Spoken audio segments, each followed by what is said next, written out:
안녕하십니까. 출발 성공투자 후반부 이어가겠습니다. 어희재입니다. 안녕하세요. 이혜은입니다. 오늘 저희 의상이 굉장히 눈이 아플 정도로 비비드한 색상인데요. 화려하게. 나스닥과 S&P 500도 비슷한 흐름을 그리고 있습니다. 글로벌 원샷 함께 보시죠.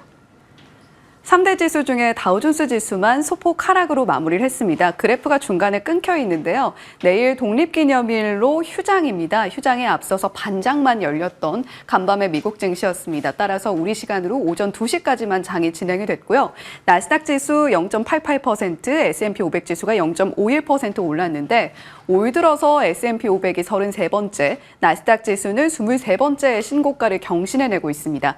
그리고 간밤에는 지표들도 상당히 많이 발표가 됐는데요. 고용지표 먼저 살펴보면 ADP 민간 고용지표가 15만 명 증가로 나타났습니다. 시장 예상치보다도 낮았고요. 4개월 내 최저치를 기록을 하면서 ADP 고용지표도 고용이 줄고 있구나라는 것에 반증을 했고 반면에 실업은 늘고 있습니다. 신규 실업 수당 청구 건수 23만 8천 건으로 발표가 되면서 계속해서 해고로 인한 실업이 늘어나고 있는 것을 보여주고 있는 미국 시장입니다. 거기에 더불어서 ISM 서비스업 지표도 발표가 됐는데요. 50보다 아래쪽의 숫자를 나타내면 현재 위축 국면이구나라는 것을 알 수가 있습니다. 48.8로 나타나면서 무엇보다도 신규 주문이 2001년 수준에 머물고 있는데요. 47.3으로 나타났습니다. 이것이 반증하는 것이 무엇이냐면 2001년 당시에 미국이 경기 침체다라는 말이 상당히 많이 나왔던 때였습니다. 그보다도 하회하는 수준으로 신규 주문에 늘 것 같다라고 응답한 비율이 줄어들면서 서비스업 경기가 빠르게 식어가고 있다는 것을 보여줬습니다. 이에 따라서 국채금리 수익률 10년물이 다시 4.35%까지 내려오는 모습을 보여줬고요. 패드와치상으로 9월 인하 확률도 74.6%, 75%에 육박하는 모습을 나타내고 있습니다. 하지만 그럼에도 불구하고 약간의 좀 다른 모습을 살펴볼 수 있었던 것은 6월 FOMC 의사록이었는데요. 연준 내 위원들 대다수가 아직 금리 인하를 할 준비가 안 됐다라는 것에 중론을 형성하고 있는 것으로 풀이가 되고 있습니다. 이러한 흐름 속에서 어쨌건 간에 나스닥과 S&P 500 지수는 계속해서 신고가를 경신하는 흐름을 보이고 있다는 점에 한번 주목을 해보시면 좋겠고요. 유가와 비트코인은 2달 사이에 희비가 엇갈리고 있습니다. 유가는 2개월 내 최고치에 올라서면서 83.8달러 선에 육박을 하고 있는 모습이고요. 여기에는 미국의 원유 재고가 상당히 많이 줄어들었다라는 간밤에 발표가 있었기 때문입니다. 비트코인의 경우에는 2달 내 최저치로 내려왔는데 간밤에 6만 달러 선도 잠시 깨지는 흐름을 보여줬습니다. 마운트 곡스의 상환 이슈가 불거지면서 가상자산 전반적으로 조정받고 있으니까요. 이 부분도 주의해서 살펴보시면 좋겠습니다. 간밤에는 반도체 종목들 상승이 크게 나와줬습니다. 어제 4% 넘게 올랐던 AMD만 소폭 하락했고요. 엔비디아와 브로드컴이 4%대 상승이었는데 잠시 후에 조금 더 이 이슈 자세하게 짚어보겠습니다. 테슬라는 2분기 인도량 발표 이후에 날개를 달았습니다. 6.5%가량의 상승을 만들어줬고요. 그 밖에도 테슬라에게 많이 남겨진 또 다른 이슈들이 있으니까 이 역시도 짚어보도록 하겠습니다. 최근에 비만 치료제 관련주들 우리 시장에서도 인벤티지랩이라던가 펩트론 같은 기업들이 상승이 크게 나와줬습니다. 그런데 노보노디스크에서 노보노디스크의 라인업이죠. 비만 치료제 라인업, 오젬픽, 위고비 같은 이러한 약물을 투약을 했을 때 실명이라던가 안과질환의 위험이 높아진다라는 기사가 보도가 됐습니다. 노보노디스크 이에 즉각적으로 입장문을 내긴 했는데요. 일단은 미국 증시에서는 3% 가까운 낙폭을 보여줬다라는 부분 체크해 보시면 좋겠습니다. 자, 어나더비 우리가 흔히 불장 그리고 베어장세 이렇게 이야기를 합니다. 대표적으로 월가의 약세론자로 불리던 콜라노비치가 JP모건에 떠난다라는 소식이 들려왔고요. 월가에서 유일하게 약세론자로 분류가 되던 콜라노비치였기에 앞으로 S&P 500에 대해서 상향 의견을 내는 위원들의 애널리스트들의 숫자가 더 늘어날 수 있을까에 대한 기대가 사실 있기는 합니다. JP모건을 떠나긴 하지만 콜라노비치의 후임자가 역시 그 전망치를 그대로 이어받는다고 하니까요. 그 부분도 참고해 보시면 좋겠고요. 간밤에는 러셀 2000부터 나스닥 100, 필라델피아 반도체 지수까지 일제히 오름세 보이면서 빅스 지수도 동반 상승했다라는 부분 체크해 보시면 좋겠습니다. 400슬라 이야기가 나오고 있습니다. 테슬라가 간밤에도 6% 넘게 올랐다라는 말씀 앞서서 글로벌 원샷에서 전해드렸는데요. 웨더부시의 댄 아이브스가 목표가를 기존의 $275에서 $300로 올려 잡았습니다. 만약에 강세 시나리오가 전개가 된다면 테슬라가 $400의 목표가도 만들어줄 수 있을 걸로 보인다라는 이야기를 내놨는데요. 300슬라를 넘어서 400슬라까지도 바라보고 있는 월가다, 이렇게 좀 해석을 해볼 수 있을 것 같습니다. 일단 댄 아이브스 두 가지 포인트 짚어줬는데요. 전기차 수요면에 있어서 2분기 인도 대수 실제 수요가 우려했던 것보다 상당히 견고하게 나타났다라는 부분을 짚어줬습니다. 2025년 하반기까지도 이러한 수요가 양호한 모습을 이어나갈 수 있을 걸로 전망을 하고 있고요. 무엇보다도 테슬라의 목표가를 높게 잡을 수 있었던 주요한 이유 중에 하나는 가장 저평가된 AI 종목으로 테슬라를 보고 있기 때문입니다. 테슬라는 전기차 사업을 영위를 하면서 굉장히 많은 데이터를 수집을 하고 있고 거기에 그록까지도 함께 영위를 하고 있죠. 물론 XAI를 통해서 그록을 영위를 하고 있어서 약간은 좀 다르게 봐야 되긴 합니다만 테슬라의 이러한 데이터 수집 능력이 AI 기술력을 선도하는 데 있어서 상당히 중요한 경쟁력으로 작용할 것이다 라는 이야기를 하고 있습니다.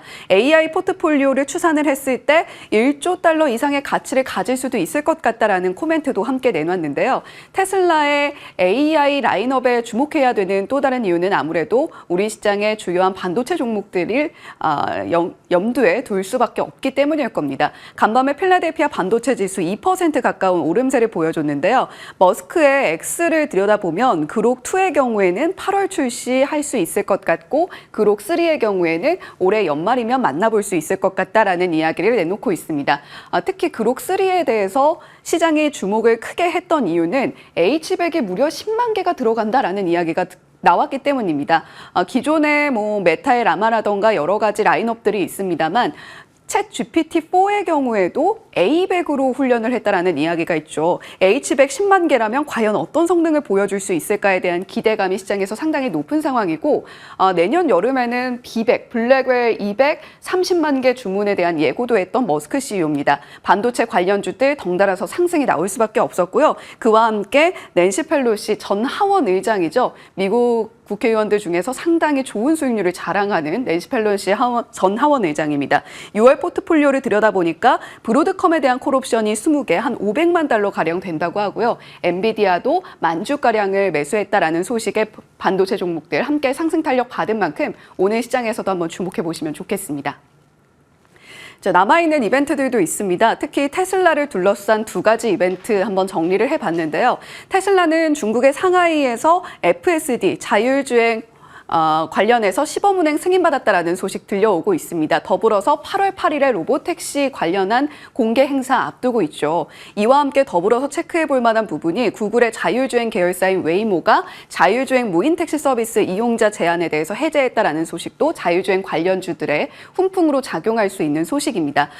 전일 SOS랩, 라이콤 같은 종목들이 실제로 오름세를 보여줬고요. 라닉스와 모바일 어플라이언스도 장 초반에는 상승 탄력을 받아주다가 조금 힘이 빠지는 모습을 나타냈습니다. 자율주행 관련주들 8월 8일 로보택시 공개 행사까지 지속적으로 좀 지켜보실 필요가 있겠다라는 생각이 들고요. 로봇 같은 경우도 오늘 바로 일정이 있습니다. 세계 인공지능 컨퍼런스 2024가 상하이에서 오늘부터 열리게 되는데 테슬라의 휴머노이드 로봇이죠. 옵티머스 2세대가 중국에 데뷔한다라는 소식 들려오고 있습니다. 로봇 관련주들도 한번 정리했으니까 지켜보시면 좋을 것 같습니다.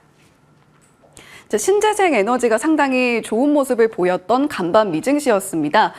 특히 한화투자증권의 자료를 보게 되면 미국채 10년물 금리가 올라갈수록 태양광 그리고 친환경 ETF가 하락하는 모습을 보이고 있다는 그래프를 제시를 하고 있는데요. 금리 인하에 대한 기대감이 커지면서 간밤에 10년물 국채금리 수익률도 내려가는 모습을 보여줬고 수소 관련한 종목, 퓨얼셀 에너지 같은 종목이 10% 오름세, 태양광으로 대표되는 퍼스트솔라가 6% 넘게, 풍력으로 대표되는 넥스테라 에너지가 2%대 상승 흐름을 그려줬습니다. 전일 테슬라의 에너지 사업부의 호조로 인해서 ESS 관련주들이 상당한 상승 탄력을 받아줬던 우리 시장이었는데요. 오늘도 추가적으로 흐름 이어갈 수 있을지 한번 지켜보시면 좋겠습니다.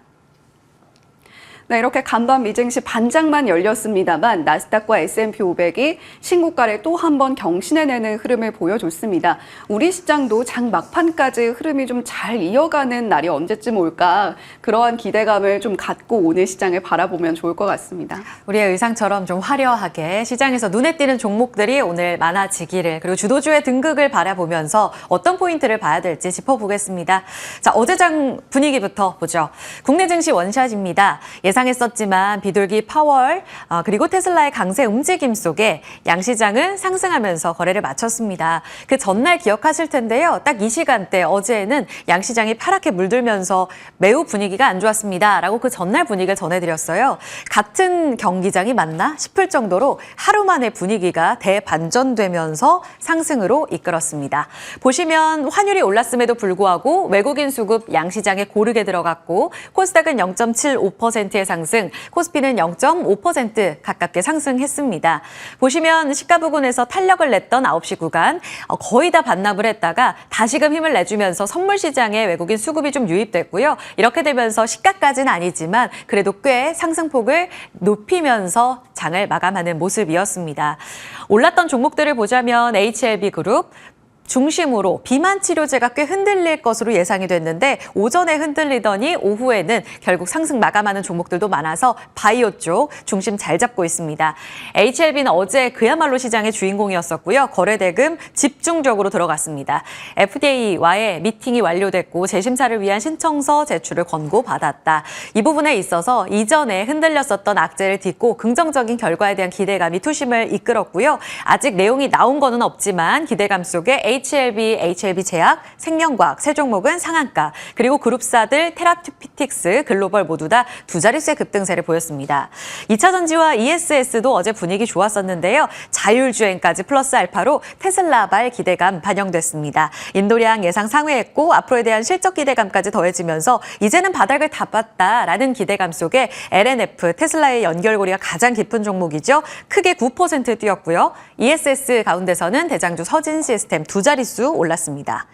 금융주 어제 이 시간에 전해드렸는데요. 밸류업 기대감 하반기에 눈에 띄게 드러나는 모습입니다. 7월 들어서면서 금융지주사들이 일제히 강세를 보이고 있고요. 신한지주, JB금융지주, 하나금융지주 이렇게 금융지주사들 52주 신고가를 경신하면서 밸류업 기대감 그 중심에 서 있는 모습입니다.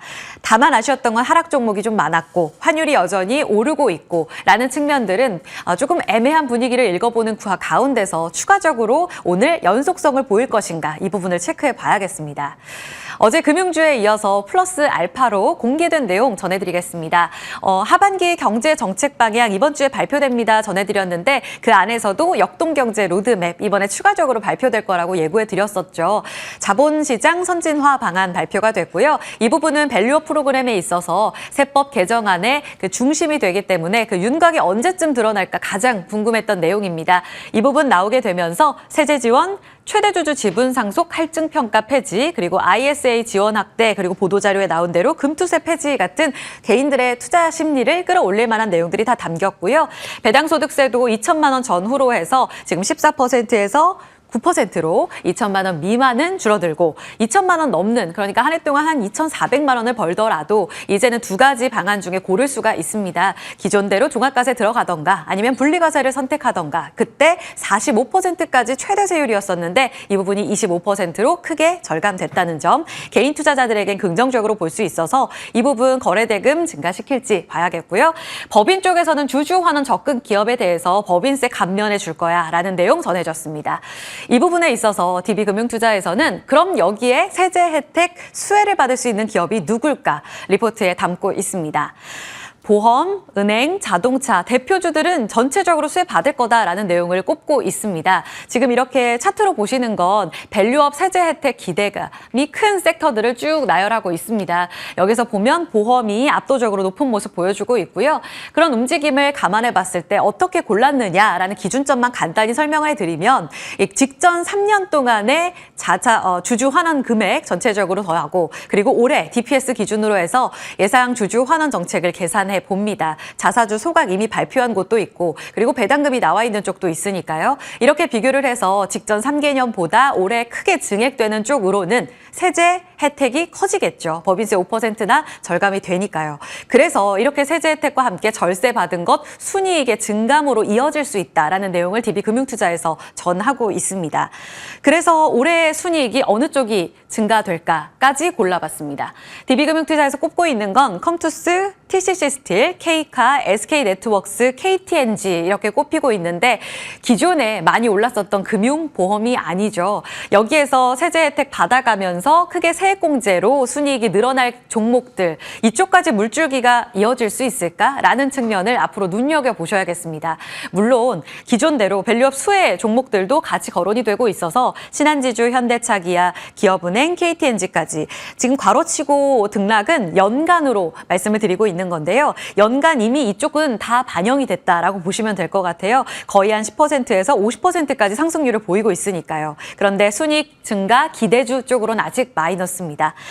밑에 체크 포인트로 전해드린 대로 밸류업 프로그램과 관련해서 이제 윤곽을 드러낸 세제 개편안 나왔기 때문에 기존 수혜주들로 달릴까 아니면 이 물줄기가 온기 확산으로 다른 종목들을 찾아가면서 신상 종목으로 이어질까 이 두 가지를 체크해 볼 필요가 있겠습니다. 오늘 개장 중계 때 이 부분도 같이 체크해 드리겠습니다.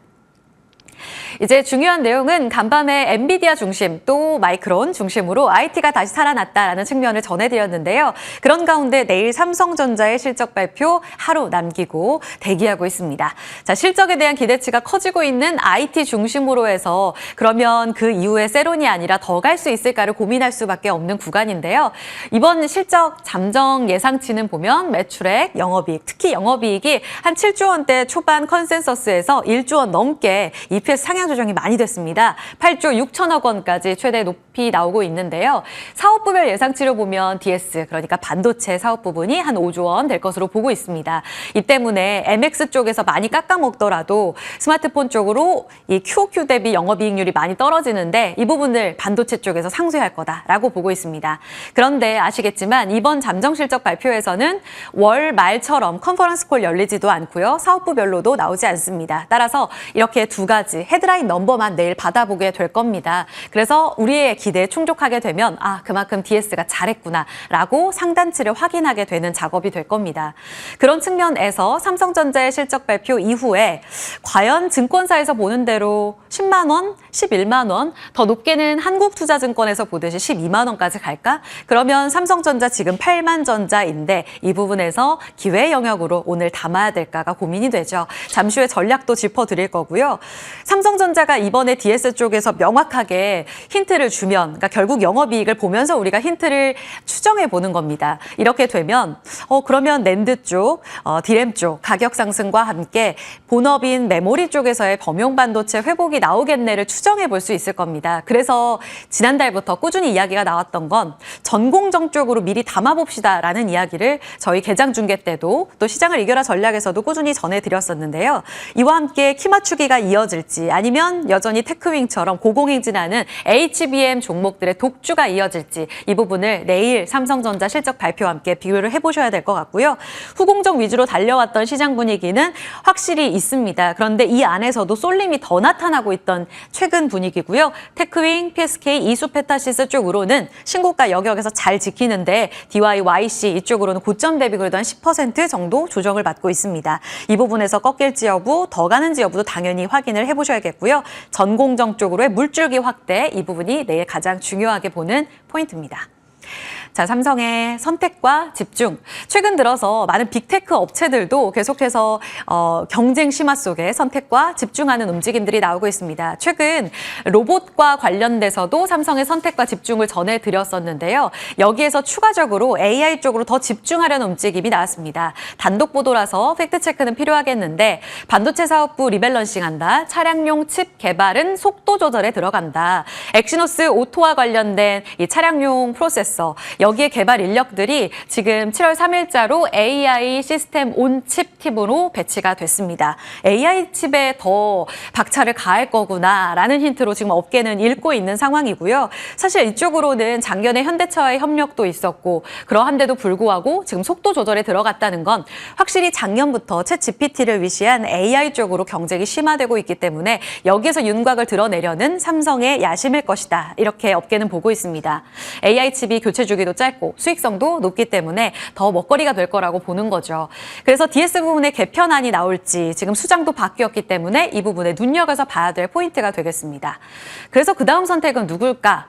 업계에서는 3나노, 3나노, 2나노, 파운드리 쪽 혹은 HBM 그리고 또 하나를 보고 있는 건 바로 CXL인데요. 최근 들어서 보도가 나왔었죠. 칼을 갈고 있다 이렇게 이야기를 하면서 과연 그 칼을 간 삼성의 CXL 쪽으로의 성과는 어떻게 나올 것인가를 앞으로 시장이 또 지켜보는 포인트가 되겠습니다. CXL 관련한 이벤트는 쭉 이렇게 정리를 해봤는데 조용히 지금 발전되고 있는 상황입니다. 표준화라는 과제가 있는 가운데 아직은 먼 미래라고 보는 업계 평가도 있는 상황이고요. 다만 HBM 그 다음에 주도가 된다면 그 키워드는 CXL이 될 것이다 라고 보는 움직임도 분명히 있습니다.